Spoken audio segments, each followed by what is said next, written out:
اتمنى تعملوا اشتراك في القناه بتاعتي الاولانيه. ما تنسوش تعملوا اشتراك في القناه. الحلقه 9 من مسلسل انسيشابل. تبدا الحلقه 9 مع باتي اللي بتحلم بكابوس مرعب، وبتكون ديكسي ماتت والطلبه بيتهموها ان هي السبب، لكن بتلاقي الوحش اللي في بطنها بيقول لها ان هو اللي موت ديكسي. انجيلا بتدخل الاوضه على صوت بنتها واللي بتحكي لها على الكابوس، وبتكون مقتنعه ان جواها روح شريره. انجيلا بتقول لها ان الكوابيس امر طبيعي وبتحصل لكل الناس، وان الخناقه اللي حصلت بين باتي وديكسي هي السبب اللي خلاها تحلم بالكابوس ده. بتطلب منها تشيل فكره الروح الشريره من دماغها. بابا هو كمان بيصحى من كابوس مرعب، وبيلاقي الراهب مايك بيطلبه في مكتبه هو وباتي، وبيعرفوا منه انه عاوز باتي تتخلص من الروح الشريره اللي في بطنها، لانه شاكك انها روح التوأم بتاع باتي واللي هي اكلته لما كانت مامتها حامل فيهم. وبيعرض عليهم يعملوا جلسه روحانيه عشان يطردوا بيها الروح الشريره من جسم باتي. بوب ما بيكونش مقتنع خالص بكلام مايك، لكن مايك بيهددهم انهم لو ما سمعوش كلامه هيسحب من باتي التاج بتاع ملكة الجمال. لكن بوب بيهدده هو كمان انه لو عمل كده هيبلغ الصحافة ويقول لهم ان مايك متدين ومتشدد ومجنون وبيروج لافكار غريبة، ده غير التهديد الصريح لباتي بحرمانها من التاج بسبب افكاره الغريبة. بس وهم خارجين من عند مايك، باتي بتقول لبوب انها حاسة فعلا ان جواها روح شريرة، وان ده دليل على تصرفاتها الغريبة طول الفترة اللي فاتت. لكن بوب بيشرح لها تفسير تاني لتصرفاتها الغريبة دي، وبيقول لها مع انه مش متخصص في الصحة العقلية بس هو شايف ان كل تصرفاتها مجرد تصرفات بنت مراهقة عندها شوية قلق واستغراب من الحياة الجديدة اللي هي بقت فيها، وان كل ده يعتبر مرحلة انتقالية من حياتها لما كانت بنت تخينة وحياتها بعد ما خست وبقى جسمها حلو. باتي بتروح على المدرسة وبتلاقي الطلبة بيبصوا لها بطريقة غريبة، وبتقابل نوني اللي بتوريها مقطع فيديو فيه الخناقة بتاعتها هي وديكسي، وبتعرف منها ان الفيديو انتشر بطريقة رهيبة على النت. باتي بتكون قلقانة وخايفة من الفيديو ده عشان فاكرة ان الناس هتتهمها بانها شريرة لانها هي اللي وقعت ديكسي من فوق العربية. لكن نوني بتطمنها وبتطلب منها ما تقلقش لان الكل شافوا الخناقة وعارفين انها كانت بتدافع عن نفسها، ده غير ان ديكسي اصلا بنت مجنونة تصرفاتها غريبة قوي. وبيوصل كريس اللي بيحاول يطمن على باتي، لكن هي بترفض لانهم انفصلوا، وبتفكروا بكلام بابا مايك وانه طلب منه يبعد عنها خالص. بس كريس بيقول لها انه عرف بموضوع الروح الشريرة وعاوز يساعدها، وبما انه خبير في الحاجات دي وتعلمها من زمان لما لف العالم مع باباه، فبيعرض عليها انهم يعملوا جلسة لطرد الارواح الشريرة اللي جواها. باتي بترفض انها مش واثقة فيه، خصوصا بعد ما كان بيستغلها واتجوزها عشان ما يدخلش الجيش. لكن كريس بيفاجئها وبيقول لها انه بيحبها وما يقدرش يعيش من غيرها، عشان كده هو مهتم قوي بانه يطرد الروح الشريرة اللي جواها باي طريقة. باتي بتكون عاوزة تحسن صورتها قدام الجمهور، فبتبعت رسالة لبوب بالفيديوهات اللي على النت وبتقول له ان ديكسي بتعاني من امراض عقلية كتيرة، فبيقرر انه يبعت الكلام ده للصحافة عشان يدافع بيه عن باتي ويظهروا حقيقة ان ديكسي مريضة عقلية ومش متزنة في تصرفاتها. بالليل كريس وباتي بيعملوا جلسة الارواح وبيكون معاهم نوني وديدي صاحبتها. كريس بيكون جايب لوح ويجا عشان يحضروا روح تجاوبهم على الاسئلة بتاعتهم، فبيسألوا اذا كان في روح موجودة معاهم ولا لا، فبيروح بيهم عند كلمة نعم، وبيعرفوا ان الروح دي هي روح جون المتشرد اللي باتي اتمنت انه يموت ومات فعلا بالسكتة القلبية. وبيقول لهم ان في فعلا روح شريرة جوه جسم باتي. باتي بتقلق قوي وبتخرج من الأوضة بسرعة، لكن كريس بيروح وراها وبيقنعها ان ممكن تستخدم الروح دي في حاجات كتيرة، زي انها تنتقم من اللي اتريقوا عليها وضايقوها لما كانت تخينة، او انها تمنع اي مؤامرة تتعمل فيها لما تدخل اي مسابقة من مسابقات ملكات الجمال. باتي بتقول انه مايك قال لها ان الروح دي هي روح اختها التوأم واللي هي اكلتها لما كانت في بطن مامتها، مش فاضل غير انهم يعرفوا اسم الروح عشان يقدروا يتحكموا فيها وتكون تحت سيطرتهم. باتي بتروح على مامتها اللي بتجمع الفلوس عشان عيد ميلاد باتي. باتي بتسألها عن اسم اختها التوأم، ومامتها بتقول لها انها كانت ناوية تسميها كيتي. في الوقت ده بوب بيروح لمراته كورلي عشان يصالحها، واللي بتقترح عليه انه يستشيروا معالج روحاني في مشكلتهم. طبعا مفيش غير مايك هو اللي هيعمل كده، وبيطلب منهم هو ومراته انهم يبدلوا الادوار بينهم وكل واحد فيهم يقول مشاكله للتاني. لكن بوب بيرفض الاتهامات بتاعت كورلي. كريس وباتي قرروا انهم يكتبوا اسم كيتي على ورق، وباتي بتاكلها عشان تقدر تسيطر على روح كيتي اللي جواها. بعدها على طول بتوصل رسالة لباتي بيكون فيها خبر صحفي ان في بنت غير متزنة عقليا اسمها ديكسي هجمت باتي ملكة جمال الولاية، واللي كان رد فعلها الطبيعي انها تدافع عن نفسها. باتي وكريس بيعتبروا اللي حصل ده علامة ودليل كبير على التحكم في الروح اللي جوا باتي، ده غير ان باتي بقت مشهورة قوي والكل تعاطف معاها بعد ما اكتشفوا حقيقة ديكسي. بس الوضع ده ما بيفضلش كتير، لان ديكسي بترجع على المدرسة وهي مشلولة وقاعدة على كرسي متحرك بسبب اللي عملته فيها باتي، واللي بتعترف ان هي اللي هاجمت باتي وبتعتذر عن اللي هي عملته، والكل بيتعاطف قوي مع ديكسي ونظرتهم لباتي بتتغير. بريك بيرجع بيرجع على البيت وبيشوف الجلسة اللي بين باباه ومامته ومايك ومراته، وبيتكلم مع مايك وبيعرفه ان ابنه كريس بيعمل سحر اسود على بيتي. مايك بيروح بسرعة على كريس وبيتي وان باباه حذره قبل كده انه يرجع يعمله تاني. مايك بيطلب من بيتي انها تروح له عشان تعمل معاه جلسة روحانية عشان يقدر يطرد الروح الشريرة اللي جواها، لكن مامتها بتعرفها ان كل الكلام ده كلام فارغ وان الارواح والشياطين دي احنا اللي بنعملها لنفسنا عشان مش قادرين ننسى الماضي او اننا خايفين من المستقبل. المدرسة اللي فيها باتي وديكسي بتكون عاملة مؤتمر ضد التنمر، المفروض ان باتي وديكسي هيصالحوا بعض، لكن باتي لما بتشوف ديكسي وهي بتتكلم بيجي في بالها ان ديكسي انسانة كدابة اصلا وممكن تكون عاملة ده كله عشان تكسب عطف الناس، فبتقوم وبترميها من على الكرسي، بس بتتفاجئ انها فعلا مشلولة. اللي عملته باتي ده بيخلي الكل يزعل منها جامد،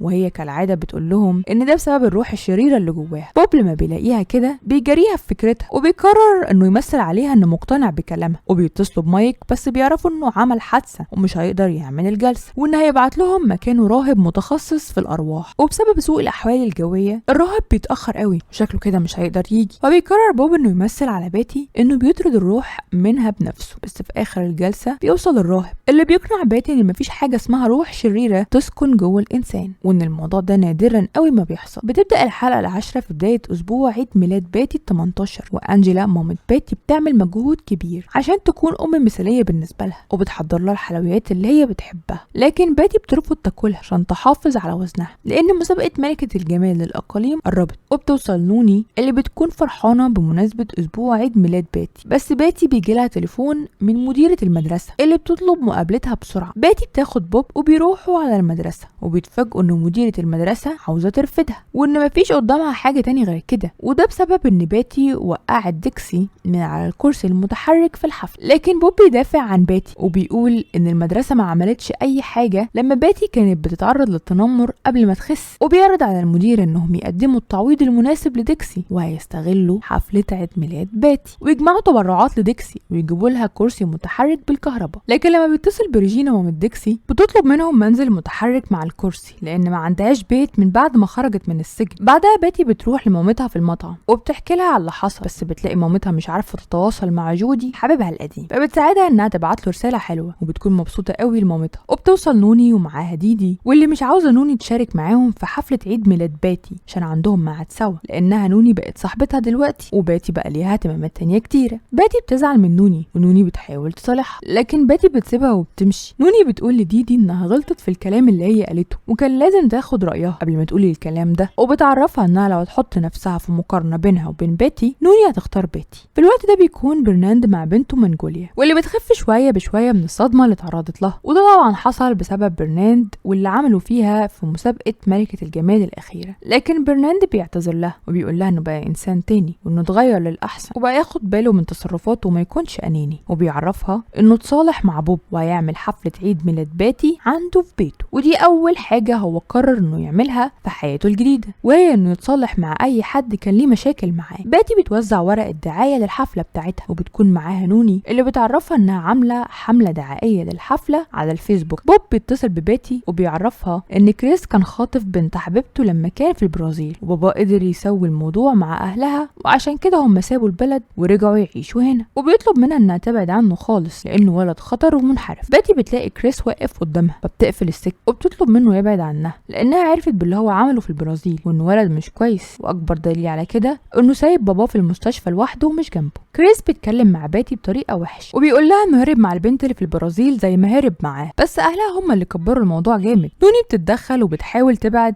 كريس عن باتي لكن كريس بيزقها ويوقعها على الارض، وبيوصل بريك بيطلب منه يمشي والا هيتخانق معاه. باتي بتشكر نوني وبتشكر بريك وبتعتذر لبريك عن تصرفاتها الوحشه معاه الفتره اللي فاتت وبتعزمه على حفله عيد ميلادها، وبتتعمل الحفله في بيت برناند اللي بيرحب ببوب وكورلي. وبيوصل بريك وباتي بتكون مبسوطه بوجوده. ديدي كمان بتكون في الحفله وبتعتذر لنوني وبتصالحها، ده غير ديكسي ومامتها اللي بيكونوا واقفين قدام صندوق التبرعات وبيتابعوا الفلوس اللي بتتحط فيه. وبيوصل جوردي حبيب انجيلا القديم واللي بيكون عارف ميعاد ومكان الحفله من الفيسبوك، لكن انجيلا بتطلب منه يمشي لانه مش هينفع يكون موجود في الحفله بتاعه بنتها عشان هو انسان منحرف وبيشرب ممنوعات. بس جوردي بيكون مصمم انه يحضر الحفله فبتضحك عليه وبتطلب منه يستناها في عربيته وهي تحصله. بعدها جوردي بيلاقي ابو نوني ضابط البوليس بيقبض عليه باتي عشان معاه ممنوعات. في الوقت ده أنجيلا بتقدم مفاتيح عربيتها هدية عيد الميلاد لباتي، بس بتقول لها انها هتسيب الولاية لفترة وهتبقى تتصل بيها من وقت للتاني، وبتروح تاخد عربية جوردي وبتمشي. بوب بيقدم هديته لباتي واللي بتكون اسورة جميلة قوي، وبيطلب منها تفتكره دايما بيها، وبعدها بيقدم فقرة الصراحة وبيطلب من الموجودين ان اللي عنده اي حاجة عاوز يصارح بيها باتي يتفضل، لكن لازم يكون عارف ان باتي ليها حق الرد عليه بصراحة هي كمان. كلهم بيتكلموا عن باتي واحد ورا التاني لحد ما بيجي الدور على ديكسي اللي بتتكلم عن باتي بطريقة وحشة قوي وتفكرها بايام ما كانت تخينة والاسامي اللي ديكسي كانت مطلعاها عليها. وبيجي الدور على نوني وبتكون باتي متوقعة انها تسمع منها كلام كويس، لكن نوني بتفاجئها وبتقول لها انها تعبت معاها قوي طول الفترة بتاعت صداقتهم، وفي الاخر اكتشفت ان باتي صديقة انانية وبتفكر في نفسها وبس، وبتطلب منها ياخدوا استراحة من بعض شوية وبتسيب الحفلة وبتمشي. باتي بتزعل جامد وبيكون ده اسوأ عيد ميلاد في حياتها، فبتمسك الميكروفون وبتطلب من كل الموجودين انهم يجاوبوا على اسئلتها بصراحة، واول واحد بتطلب منه يكون صريح هو بوب، وبتسأله سؤال محرج عن علاقته مع برناند